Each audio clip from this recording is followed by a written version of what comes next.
Wednesday, August 23rd. My name is Bill McCamley. I'm a state representative from Las Cruces and Mesilla with your legislative update here in New Mexico for the day. Spent the day up in Silver City at Western New Mexico University at the Science and Technology Committee.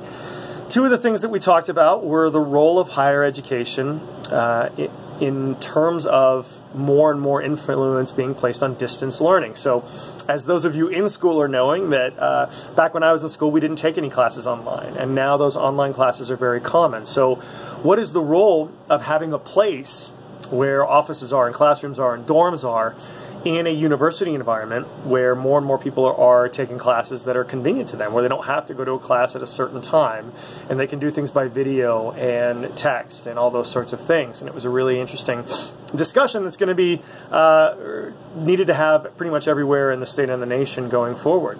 The other thing we talked about was rural broadband, and we were up in Silver City, and they were saying, look, it takes a lot more money to get a lot less internet connectivity up here.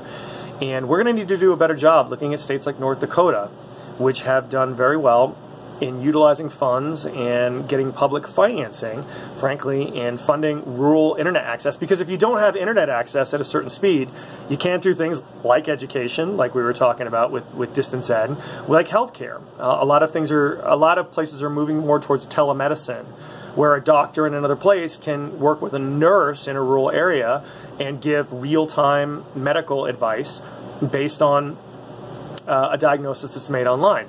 The other thing you got to look at is business, economic development. So one thing we hear over and over again, if we don't have good broadband connectivity, it's really hard for us to compete in a 21st century that relies on that, right? So those are the things we've got to move forward with there. The second thing I wanted to talk to you about today was the President of New Mexico State situation. So it just came out today that Gary Carruthers, who is our current president, is basically being fired. He gave a resignation letter about 3 weeks ago, but he basically let it be known today. The only reason he put that resignation out there was because the regents had decided not to renew his contract, which is up next July.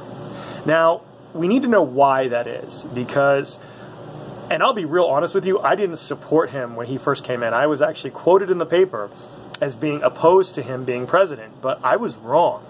He's done a lot of very good things. The budget situation at NMSU has been really tight. Funding has been cut at the state level. The regents have refused to raise tuition until this year, so he's had to make some very, very hard decisions, but he's brought in really good people. The new dean of the Ag College and the Engineering College have done very good things. He's brought in a great new president of Doñana Community College, and his policies, which he's been working on, come right from the governor's office, right? So their Secretary of Higher Education, Susana Martinez's Secretary of Higher Education, wants things like caps on majors, because credit creep, where over the years more and more people have required more and more credits for graduation, has been going up, and he's brought that back down.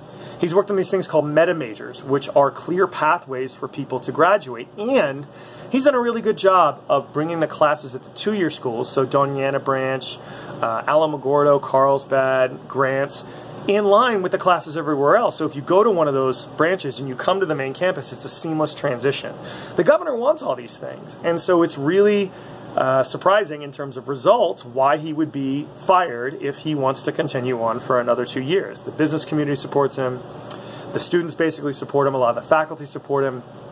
There are legislators on both sides of the aisle which support him. And so if they can't answer the question, if the regents who Martinez appointed and she herself cannot answer this question, there's only one real answer, which is the governor opposed her terrible veto of higher education that happened in March.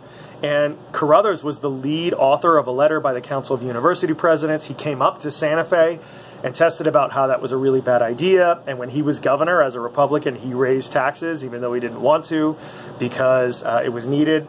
And so he really took her on. And if they can't give us a reason that he's being fired, then that's probably it. And that would mean politics are playing a real part in how a university is being governed. And if we've gone through these really hard times and yet our rankings are still really high, there's more freshmen coming in, really good things are being done, you know, the old quote, if it ain't broke, don't fix it, comes into play.